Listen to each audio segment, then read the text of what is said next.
ထိုင်းနိုင်ငံဘန်ကောက်မြို့လယ်မှာ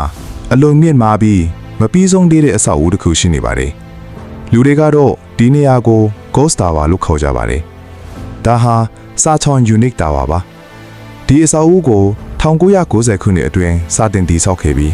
ဘန်ကောက်မြို့ရဲ့အစိမ့်မြင့်လူနေတိုက်ခန်းအဖြစ်ဖန်တီးဖို့ရည်ရွယ်ထားတာပါ။ဒီနေရာကတော့ချောက်ဖရာယာမြစ်အနီးစာချွန်လမ်းမကြီးဘေးမှာရှိပြီးမြို့လယ်နဲ့နီးကပ်တဲ့နေရာကောင်းတစ်ခုဖြစ်ပါတယ်။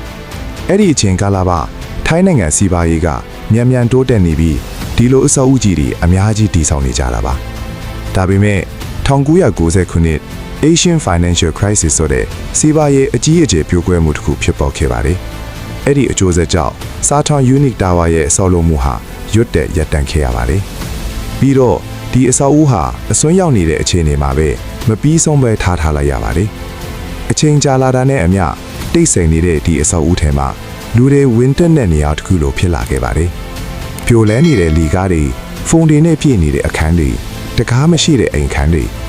ညဘက်ဆိုရင်တော့လူတွေပြောကြတာက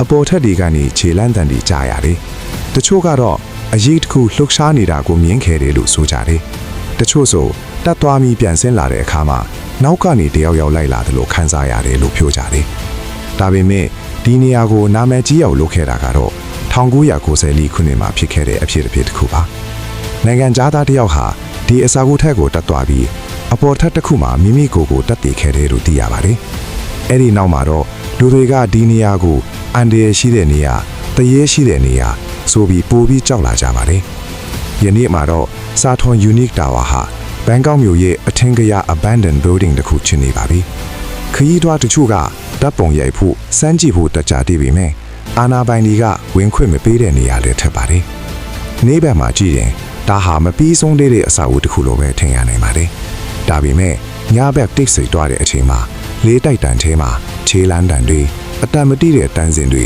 ရှိနေသလိုခံစားရနိုင်ပါတယ်။စာထွန် Unique Tower ဟာမပြီးဆုံးသေးတဲ့အဆောက်အဦတစ်ခုသာမဟုတ်ပါဘူး။အတိတ်ကမပြီးဆုံးသေးတဲ့အရာတွေကိုယနေ့ထိထိန်းသိမ်းထားတဲ့နေရာတစ်ခုလည်းထင်နိုင်ပါတယ်။ယခုလိုစိတ်ဝင်စားစရာအရာတွေတင်ဆက်ပေးမှာမို့ကျွန်တော်ရဲ့ channel လေးကို subscribe လုပ်ဖို့မမိပါနဲ့နော်